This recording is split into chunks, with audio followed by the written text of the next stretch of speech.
The message from nowhere. John Carter lived alone in a small wooden house far from the city. He was once a soldier, but now he grew vegetables and took care of his dog, Rex. He didn't use the internet. He didn't have a smartphone. He liked peace and silence. One cold night at exactly 3:17 a.m., something strange happened. His old military radio, which hadn't worked in years, turned on by itself. It made a loud beep. John sat up in bed, confused and alert. The radio crackled, with static. Then he heard a voice. "You were never meant to find out who I am." It was a woman's voice, soft, calm. But something about it felt wrong, like it wasn't human, or maybe too human. John stared at the radio. The voice repeated, the same sentence again and again. "You were never meant to find out who I am." Then silence. Rex barked. He felt the change too. John stood up and checked the radio. It wasn't even plugged in. No power. No battery. Nothing. This must be a dream, he said to himself. But it wasn't. The next night at the same time, the same voice came again. "You were never meant to find out who I am." This time, there was more. Behind the voice, he heard faint numbers. They repeated twice before cutting off. John wrote them down. 92.7, 12.6. They looked like coordinates. The third night the voice didn't come, only static. But when John played back the recording on a small tape device, he heard something new. The voice whispered, softer this time. "Don't trust them. They're watching you." His hands trembled. He hadn't told anyone, not even his old military friends, who was them. He decided to call someone he trusted, Captain Lewis, his commander from years ago. Lewis picked up after 2 rings. "John?" "It's been years." "What's wrong?" John told him about the message, the radio, the coordinates. Silence.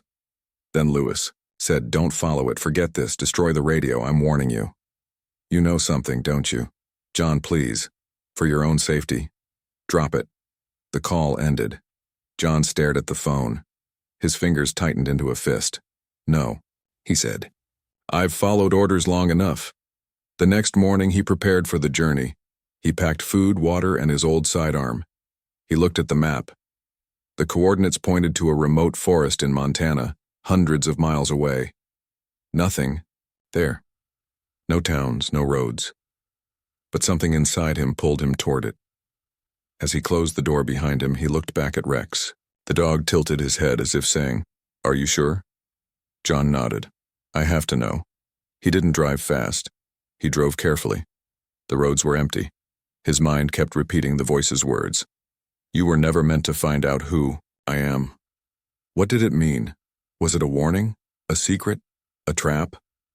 After driving for hours, he stopped at a small gas station. An old man at the counter looked at him and said, "You heading to the woods?" John paused. "Why?" The old man looked away. "Just be careful. People hear things out there.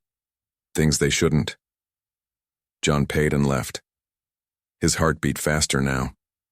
As night fell, he reached the edge of the forest. The air felt heavy.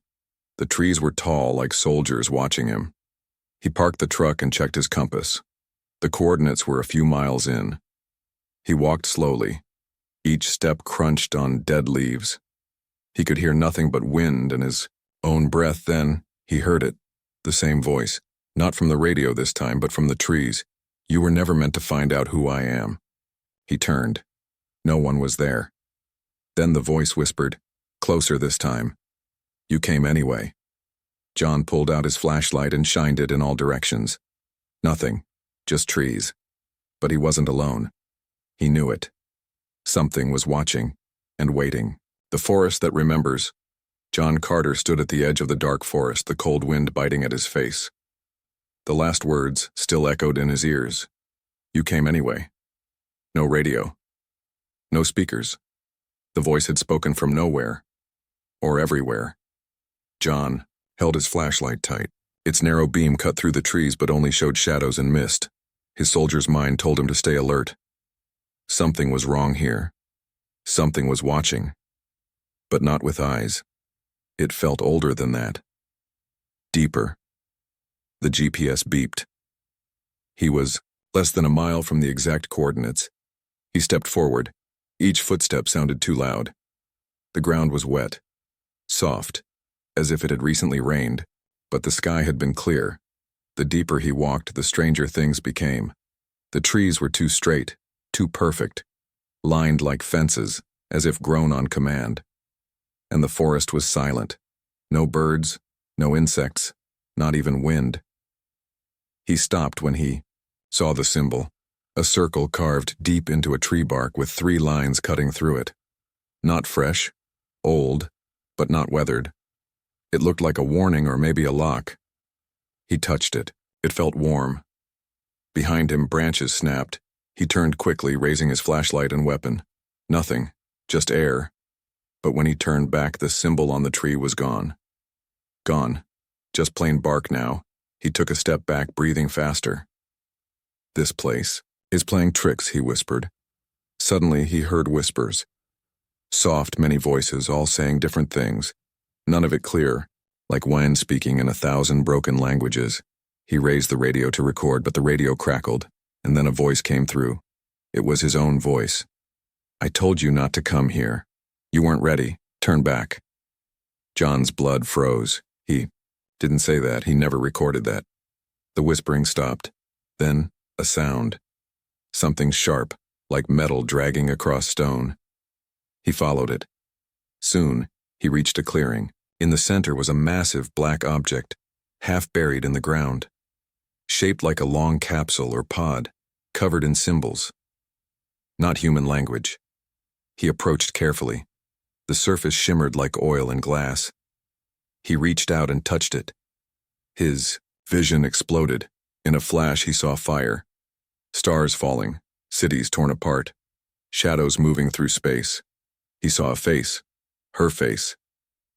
The woman from the voice, eyes glowing silver. A scar across her cheek. She was standing on Earth, but not in this time. Not in this world. Then darkness. John collapsed. The pod was gone. He opened his eyes slowly. The forest had changed. Same place, but not the same. The trees were taller now, older. The air was colder. His watch said it was only 2 minutes later, but his body felt like days had passed. He stood up, dizzy. Someone stood nearby. A woman. The woman from the vision. She wore a dark coat, long boots, and a strange device on her wrist. Her voice was calm. You shouldn't have touched it. John aimed his weapon. Who are you?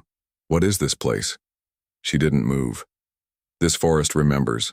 It's not just land. It's a lock. And now, it's awake. John lowered the weapon slightly. What was that pod? Why did it show me things? She looked at him, her eyes tired. It showed you because it knows you. You were part of the original plan, a long time ago. John shook his head. What plan?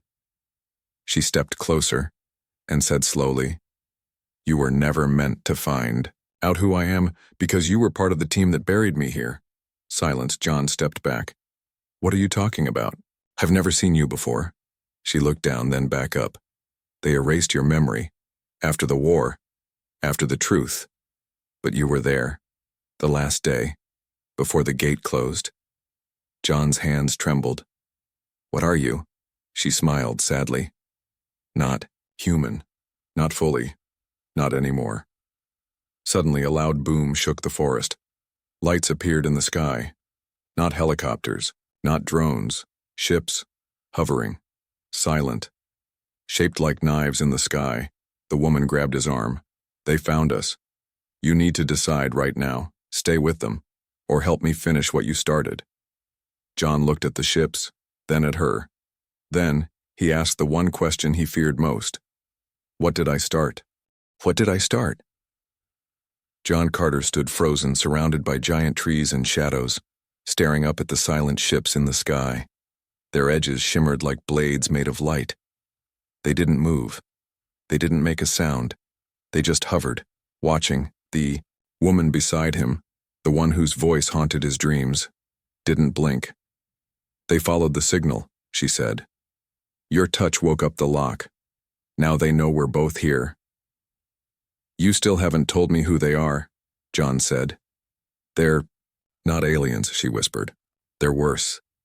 They were human, once. John's chest tightened. You're not making any sense, and you're still not telling me who you are. She looked at him then, her face calm but sharp. Her eyes glowed faintly under the moonlight. Name used to be Alara. I was a scientist, then I became something else. She tapped the strange device on her wrist. A blue screen blinked to life, full of symbols and data he couldn't understand. Long ago, your team was assigned to this forest to test a device called the Gate. It was a machine meant to fold space, a door to another world.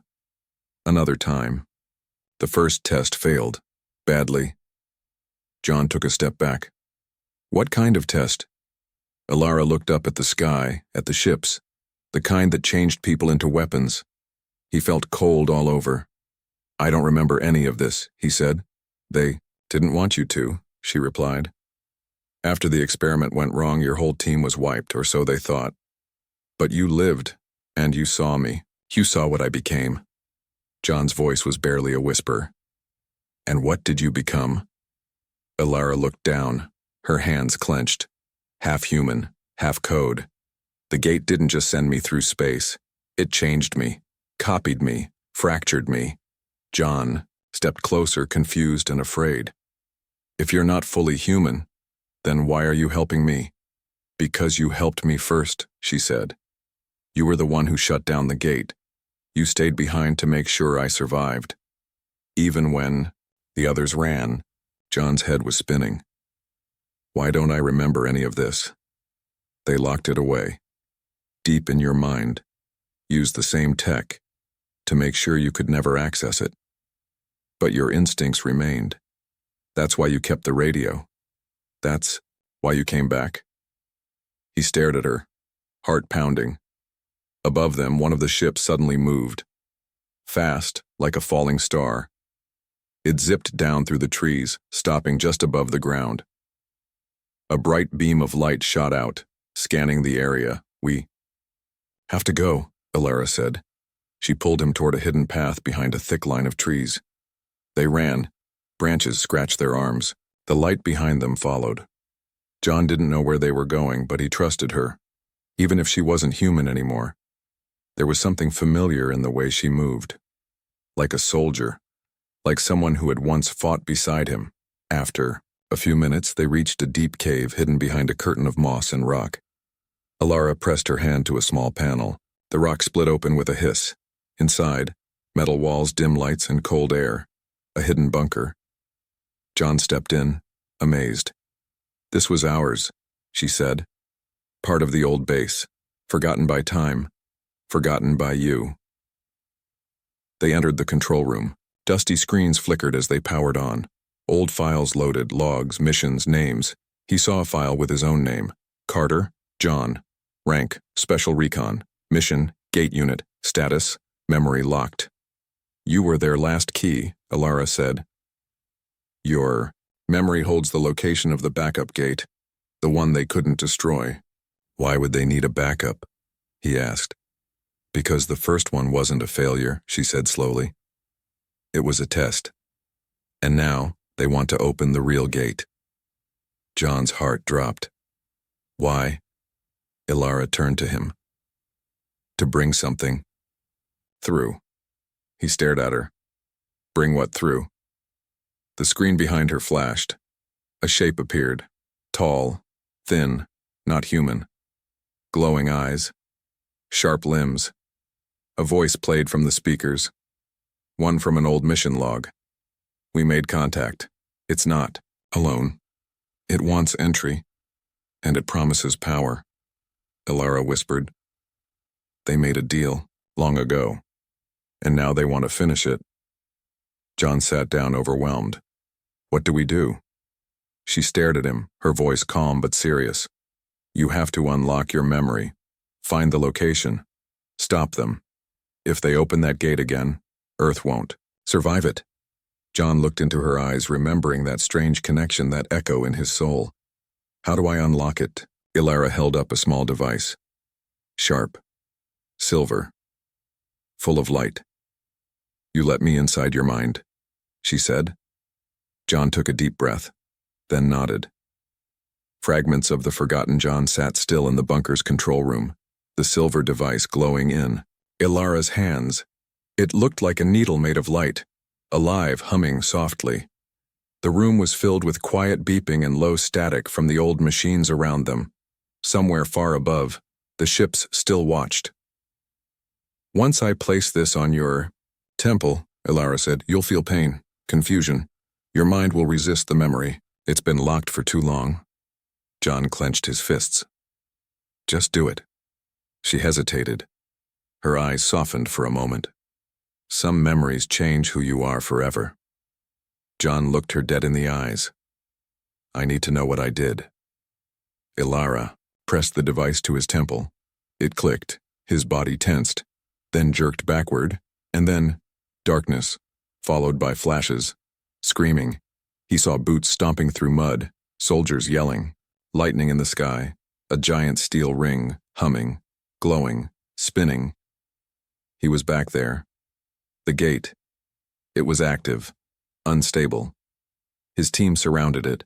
A woman, Ilara, was strapped to a platform, wires running from her head into the gate. A voice shouted, "Begin Phase 3. Increase sync level." She's still resisting. John remembered holding his rifle, guarding the lab, confused, angry, afraid. The gate spun faster. A rip formed in the air, not just a portal, but a tear in reality. Something looked back at them. Not a creature, an idea, a presence. It whispered without words. Not into their ears, but their bones. Let me through. I will give you everything. Then, chaos. Sirens, screams. Soldiers turned on each other. Something had crossed over. Invisible. But inside them, John remembered breaking Ilara free, dragging her from the machine. She was half unconscious, glowing with energy, pulsing like a signal tower. They ran. The lab exploded behind them, but not before he saw it. The second gate, hidden below the lab, buried in stone. The backup. Then, blackness. John gasped and opened his eyes back in the bunker. Ilara stood over him, worried. His forehead was drenched in sweat. You saw it? She asked. John nodded slowly. The second gate? I know where it is. Where? He pointed to the screen on the control panel. An old base. Off-grid. Arctic mountains. A place known only in black files. Project Winter Veil. Ilara's face grew pale. They'll go for it next. We have to beat them there. John stood, unsteady but focused.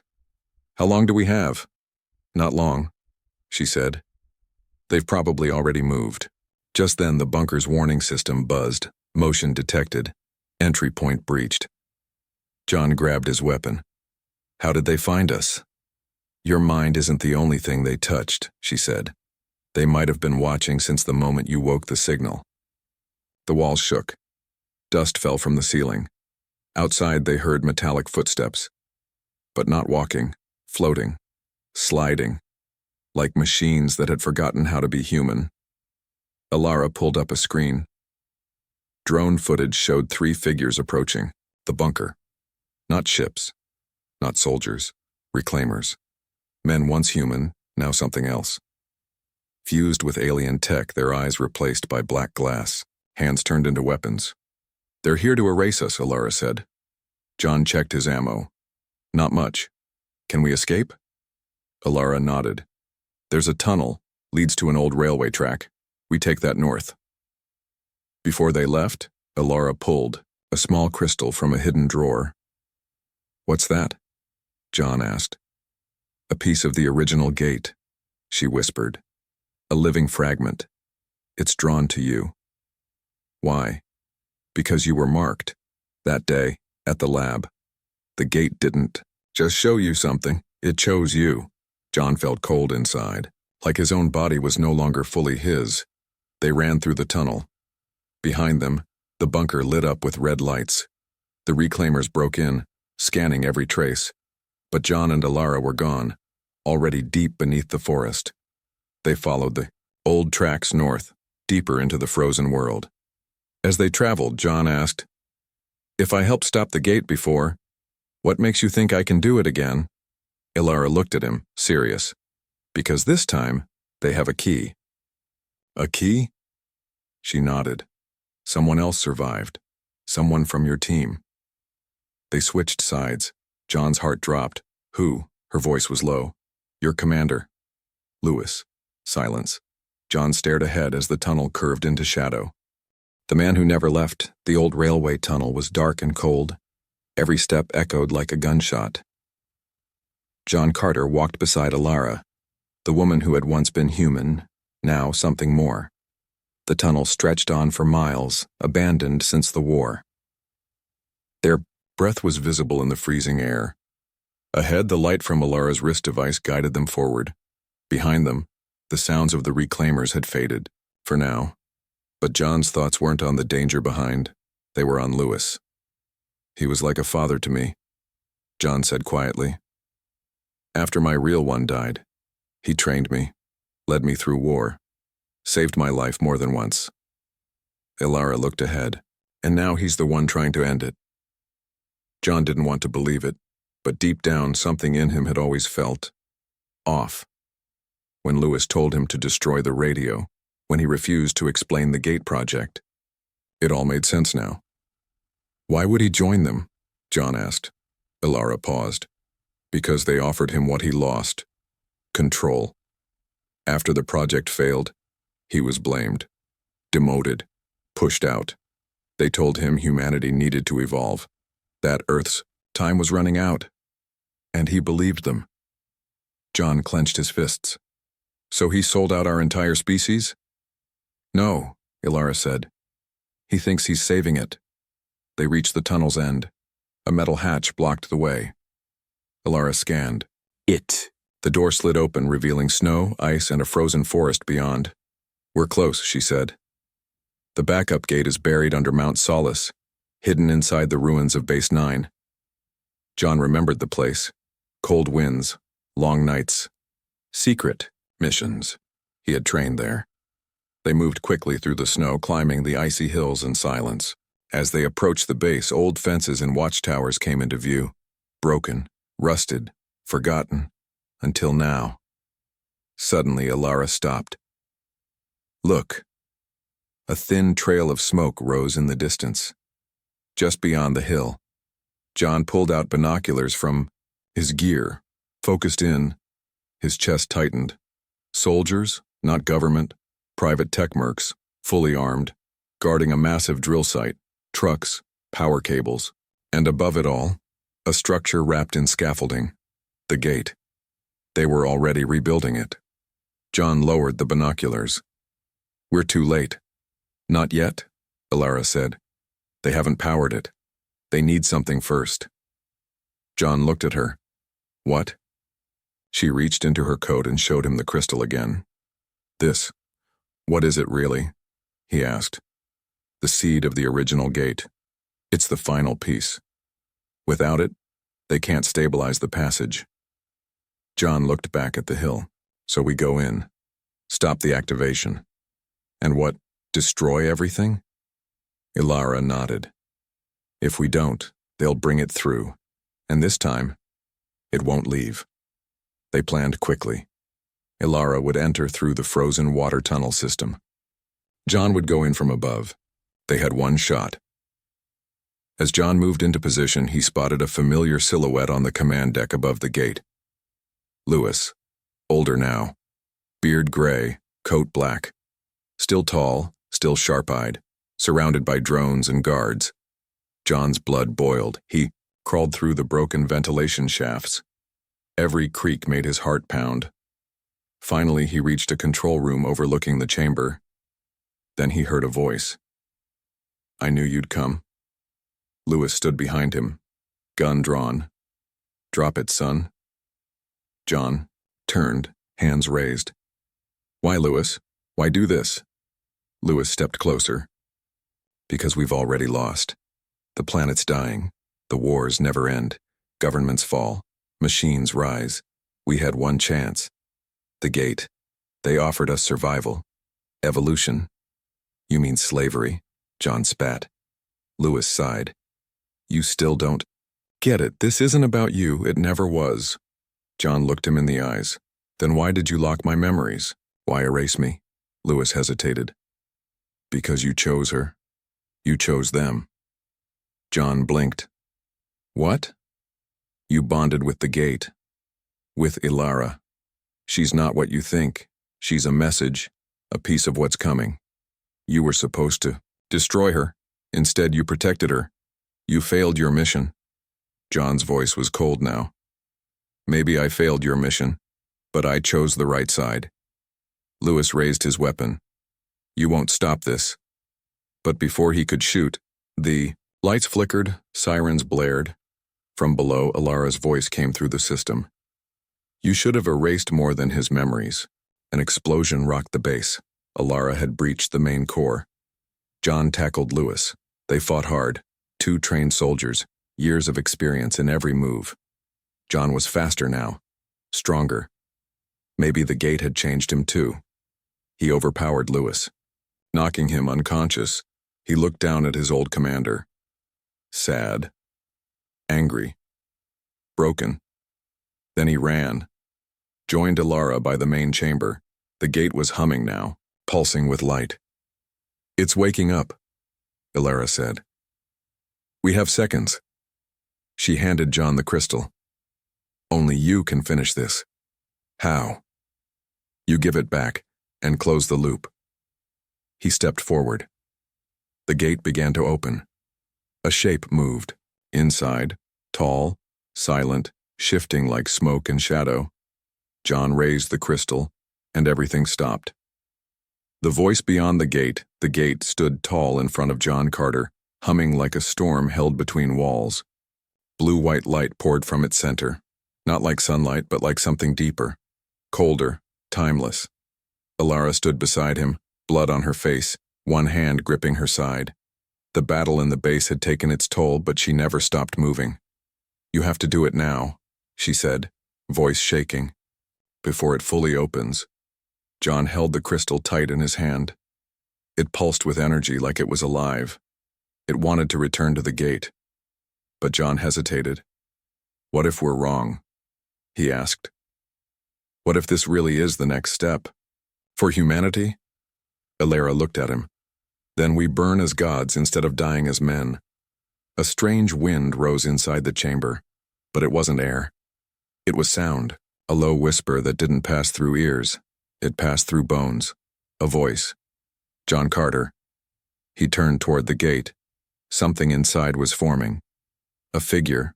Tall. Faceless. Made of shifting lines and glowing threads. We remember you. John staggered backward. What are you?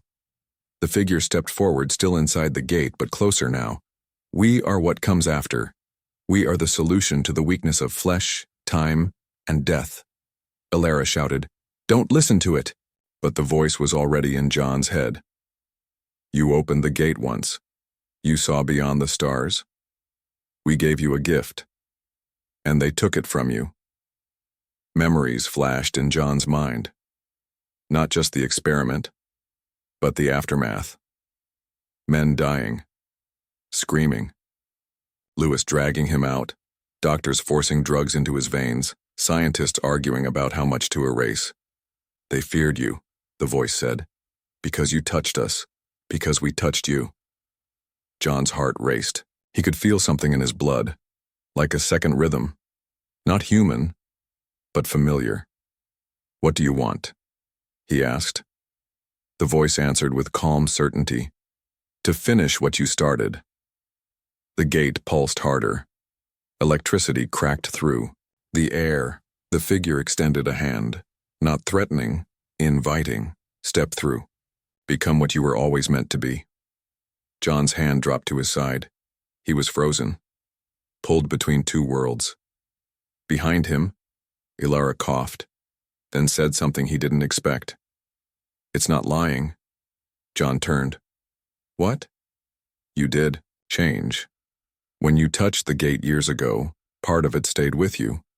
It made you more than human. That's why the crystal responds to you. That's why you're the only one who can stop it. John's face went pale. Then why didn't you tell me? Ilara looked into his eyes and finally said the words again. Because you were never meant to find out who I am. John stepped back. She continued slowly. I'm not just a survivor. I'm part of it too. The gate didn't destroy me. It duplicated me. My original self died that day. What you see here is what came through. John's breath caught. You've been lying this whole time. Not lying, she said. Protecting. Guiding. Trying to stop the others from opening the second gate. Because if it opens fully, more of them will come. And they won't offer a choice. John looked between her and the figure in the gate. Everything in his life, his training, his loyalty, his pain, led to this moment. He raised the crystal. The gate responded instantly. A beam of light shot out, connecting the object to the structure. The voice changed. No longer calm. Do not betray us. John shouted over the storm of noise. You gave me a gift, but I'm giving it back. He slammed the crystal into the base of the gate. The chamber exploded in light. Machines shut down. Sparks flew. The gate screamed, not with sound, but with loss. The figure inside writhed, pulling backward, unraveling. We will return. Nothing ends. Not truly. Then, silence. The gate collapsed. A shockwave rolled out through the base. Metal bent. Glass shattered. John dropped to his knees. Ilara rushed to him, helping him up. You did it, she whispered. John looked around. Did we win? Ilara didn't answer. She looked toward the collapsed gate. Something small and silver floated out of the ruins, a piece of the gate's heart, still glowing, still alive. John reached for it, but Ilara stopped him. Not this time, she said. She grabbed it herself, and her body lit up like a beacon. Her eyes turned white. She smiled softly, sadly. They're still connected to me. If I keep it, and I can draw them away. John stepped forward. No, we do this together. She shook her head. You chose the human path. I can't follow. The light around her began to rise, swirling like fire. Ilara, she looked into his eyes one last time. You were never meant to find out who I am. But you were always meant to stop what I became. And then, she vanished. Gone. Just light. Just memory. Just silence. John stood alone in the ruins of what could have been the end of the world. The last signal. The forest was quiet again. Weeks had passed since the gate collapsed. The snow had covered the ruins. The reclaimers were gone. The base was buried beneath the cold. But John Carter wasn't the same man who first walked into the woods. He now lived alone again, this time in a cabin deep in the Arctic hills where no one would find him. Not the government, not the machines, not them. He woke each day before dawn, chopped wood, drank black coffee, and sometimes stared at the old radio he brought with him. Yes, the same one, the one that started it all. It had gone silent since that night. Not a whisper, not a signal, until now. At exactly 3:17 a.m. it beeped. John sat up, staring. He didn't touch it, didn't move. Then, the static began, and a voice. Not Ilara's, not his, but something new. The path was closed, but not erased. John stood, heart pounding. Who is this? He asked. You stopped one gate. There are others. He stepped closer. What do you want? The radio crackled. We watched. We learned. We built again. And she is not gone. John froze. What do you mean? The voice dropped to a whisper. She reached beyond herself. Gave you time. But in doing so, left a trail. His hands trembled. Ilara. She sacrificed herself. The voice answered, she delayed us, not destroyed us. The signal ended. Silence. John sat down slowly, breathing hard. He looked at the fire burning in the fireplace, and then at the device he swore he'd never use again. The beacon key. The last piece of the first gate, still dull, still cold, until now. It began to glow, blue, slow, pulsing, like a heartbeat. John stood. He didn't want this. He wanted peace. But something inside him, maybe the part that touched the gate, knew the truth. This wasn't over. He walked outside into the snow. The sky above him was clear, but on the horizon, something moved. Not a ship, not a storm. A crack, faint and far, in the sky itself. John whispered to himself, they're coming back. He turned, went back inside, and began preparing. One last time. Final scene. 1 week later. A new character. A young girl named Amy, walking through the ruins of Base 9 with a drone camera. She's a scavenger, curious, brave, wearing a jacket, too big for her. Her drone beeps. She stops near the gate's remains and finds something glowing. She picks it up, a small shard of the gate core. It whispers softly. Just one line. You were never meant to find out who I am. Fade to black.